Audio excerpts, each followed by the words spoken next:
3 months at sea and a homecoming he feared might never happen. Shaking off his sea legs, Timothy Shaddock back on dry land and overwhelmed by his welcome. This land I'm on currently is amazing, you know, it's really good. I'm grateful to be here. Hello, I'm Paul Barry. Welcome to Media Watch and to a story straight out of Hollywood. A real-life Aussie castaway, looking just like Tom Hanks, plucked from the Pacific Ocean and possible death after 3 months adrift, with Nine's US correspondent Lauren Tomasi landing a TV exclusive. Tim Shaddock from Australia. This is the sailor 6 days ago, in the middle of the Pacific Ocean, thousands of kilometres from anyone or anything. His Hail Mary being spotted from the air by a tuna trawler's helicopter pilot. How did that make you feel? It made me feel like I was going to live. The helicopter was the first I'd ever seen of any boat for 3 months. All around the world, the media picked up on this amazing tale, with agency copy from the Associated Press even getting a run in local US papers. Adrift for months, Australian and his dog lived on raw fish until Mexican fishermen rescued them. Everyone noted how lucky he was, with scores of media outlets quoting British ocean survival expert Professor Mike Tipton, who said it would have been like finding a needle in a haystack. People need to appreciate how small the boat is and how vast the Pacific is. The chances of someone being found are pretty slim. Shaddock was also lucky to have a Mexican dog called Bella for company, Tipton suggested, as did the boss of the tuna fishing company that rescued them both, which grabbed the opportunity for maximum publicity by dressing the trawler crew and the castaway in red hats with company logo. So, what exactly did go wrong, and how did the Australian sailor get into trouble? He told the media he'd set off from Mexico in April and headed for French Polynesia, with the hurricane season looming, but a sudden storm left him battling to survive. He lost his sail, all of his electronics, including navigational equipment, and his ability to cook food. And most of the world's media reported that story, relying on copy from just a couple of agency journalists in Manzanillo, Mexico, claiming that Shaddock was stranded in the Pacific Ocean after a storm damaged his catamaran's electronics and communication system. But was the castaway really stranded? Was his catamaran disabled? And were all his communication systems really down, preventing him, as Reuters reported, from calling for help? To that last question, at least, the answer is no. As Nine's Lauren Tomasi got Shaddock to admit, but most in the media failed to acknowledge, the rescued yachtsman was not entirely lost at sea. I do a check-in with my sister every sunset and sunrise. I've been in good communication with the family, you know, through all this, and while I was out there, they're very relieved that I got picked up. And that was not all. Shaddock was texting his sister on a Garmin GPS, which would have told him exactly where he was in relation to the Mexican coast and could have been used to send out an SOS. And in yachting chat rooms, that revelation had seasoned sailors amazed. Was in contact with his sister twice a day throughout, via his Garmin InReach. What the actual So, why didn't he put out a mayday call or get his family to send a rescue party? Hardly anyone in the media bothered to ask. And why couldn't he save himself? Because despite a claim from AP that images of the boat taken during the rescue showed it with no sail. Video of the rescue from the tuna boat crew shows the catamaran's mast still standing and its jib and mainsail still in place. And that had several sailors suggesting he could surely have got back to land. Rig and mast look fine. I can sail my tiki with a dish rag up the halyard. He didn't try to sail back east? The tuna boat rescue video did show that the boat had no boom, which could have been a problem. Except that Shaddock's yacht, the Aloha Toa, is a Tiki 30, which is designed to sail without one. And a man who claims to know it intimately told Yachting's Latitude 38, I built that boat. You can sail easily 700 miles in a week. Why, after 3 months, was he only 1,200 miles off? I wonder who sold this boat to the inexperienced sailor. Very irresponsible. We can't be sure why Shaddock was adrift for so long, but 10 years ago he abandoned a lucrative career in IT and claims he beat bowel cancer by eating a raw diet. And since then he seems to have been drifting in life as well. In explaining what went wrong, he told Nine, It was really a case of the boat kind of holding up, but I kind of wasn't trying to fix stuff. So, did he just give up? Who knows? But as he told Britain's Sunday Times at the weekend, with a smile, Part of me was enjoying myself out there. clearly the real story is a bit more nuanced than the heroic media headlines that welcomed the so-called castaway back to land. It's the miracle survival story of an Australian sailor. His story of survival, a lesson for us all. Even when the odds seem stacked against you, never give up.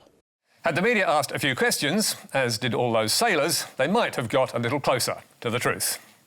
But now to the Women's World Cup and that record crowd of 75,000 people in Sydney who turned out for Australia's opener against Ireland, with Seven also winning the ratings as millions tuned in for the match.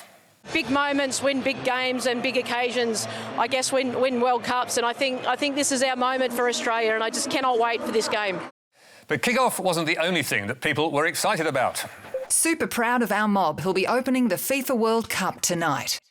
The mob being Darug elders and dancers involved in the Welcome to Australia cultural ceremony that opened the game like this. The 3.5-minute ceremony shown in full on Optus, which has the rights to all the World Cup games.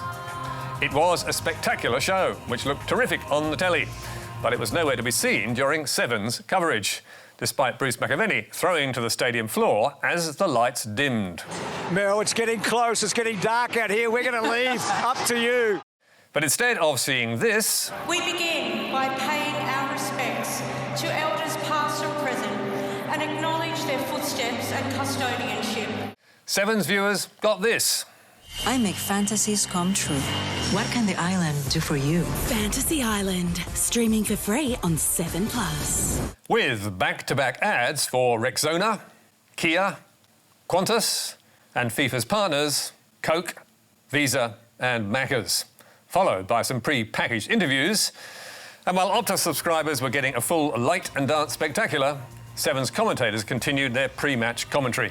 All right, let's go up to the commentary box now. We're going to hear from Matilda's... All while the show went on in the background.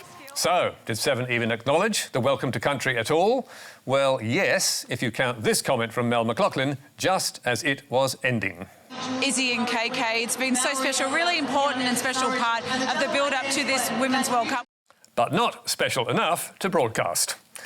And for the people waiting expectantly to watch at home, disbelief and disappointment, with MediaWatch receiving dozens of emails about how Seven had let them down. Shame on Channel 7. Being a proud Darug woman, I am outraged at this disrespect shown to my mob.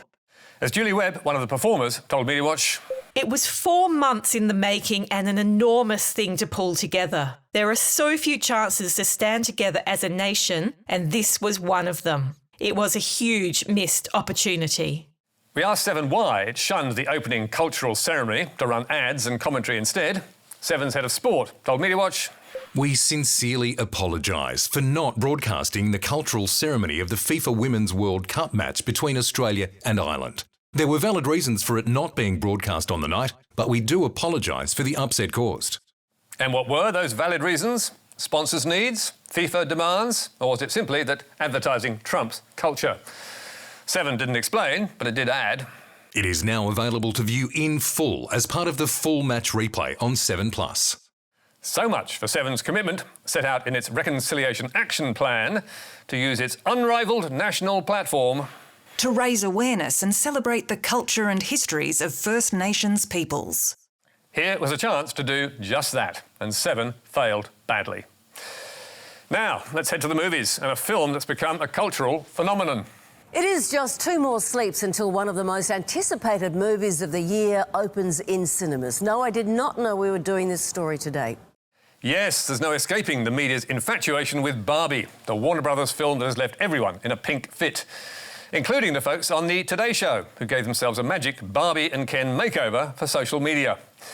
But behind the media pinkwash is a global marketing campaign estimated to have cost a whopping $150 million, more than the entire film cost to make, which is helping to drive headline after headline. They're in the pink. Meet the royal family reimagined in a very Barbie world. How to build your own Barbie dream house with a home renovation loan. Julie Bishop's Barbie confession. And what was the former politician's confession? She is yet to see the Barbie movie. Barbie's commercial success is built on more than 100 brand partnerships, But it's the eye-catching publicity stunts, like the Barbie Dreamhouse Airbnb in California, that has proved irresistible for the news media. Here's Nine's US correspondent, Jonathan Kersley, playing the role of Ken. It's Barbie's Malibu dream house that is now Ken's, and it could be yours for one night only. Let's take a look around. Variety calls it the marketing campaign of the year, with Warner Brothers saying, "We believed this brand had the opportunity to generate some exciting earned media." Earned media being a fancy advertising term for free media coverage. And on that front, Barbie has been over-delivering for weeks. From Barbie's Australian launch at Bondi, complete with reporters in pink, to the secrets behind Ryan Gosling's ab-burning routine. Now, I think, Sherva, you're going to demonstrating the windscreen wiper. watch the camera. Luckily, Koshi's retired. And even the ABC got in on the act, with 7:30 airing an 11-minute interview with the film's star Margot Robbie and director Greta Gerwig. Margot Robbie, we're incredibly proud that you're here doing this film, but for the whole world. It's an amazing cultural moment. Meanwhile, other sections of the media have been desperately trying to create controversy out of the comedy, with Piers Morgan on Sky News arguing the movie is anti-men. This is an assault on not just Ken, but all men. Like Barbie, Piers is in the entertainment business. Well, on America's Fox News, parents are being warned Barbie is trying to indoctrinate their kids into a woke leftist agenda. You say that this movie is the slickest, most visually appealing, and therefore most insidious packaging of feminist cliches and trans grooming that you have ever seen. Really is no end to the rubbish that Fox News can broadcast. But Barbie is unstoppable. Even the 100-year-old Architectural Digest found an angle. 6 design lessons from 6 decades of Barbie dream houses. How to channel the iconic aesthetic. Warner Brothers marketing team, take a bow. And the media, take the biscuit for sucking it up. And finally, to blood and guns on the streets and on the front page. Sydney gang war. Children walk past a body of a man on their way to school. The image of an out-of-control underworld after 5 people were shot in 5 days. The image in question was splashed across the cover of Sydney's Daily Telegraph. The body of a man gunned down on the street with schoolkids passing by. And we have blurred it, but the Tele did not. Innocence lost. A grim walk to school. It is a sight no member of the public should have to endure, let alone 2 young children on their way to school. But if, as the Tele says, it's a sight no member of the public should have to endure, why has the paper splashed it across the front page, with the man's bloody face for all to see? Picking up milk from the local newsagent? Dead body on the front page. Getting your morning coffee at a cafe? Dead body again. And there it was, unblurred inside the paper, we have blurred it again, with yet another message from the paper. No child should see this. Except that some almost certainly did. No doubt the Tele felt it was justified to send a message that Sydney's gang war is out of control. And maybe it worked. It had Nine's Carl Stefanovic asking New South Wales Deputy Police Commissioner David Hudson. This photo on the front page of the Daily Telegraph today, I think, is incredibly confronting. How do you comfort the community when school kids are seeing that?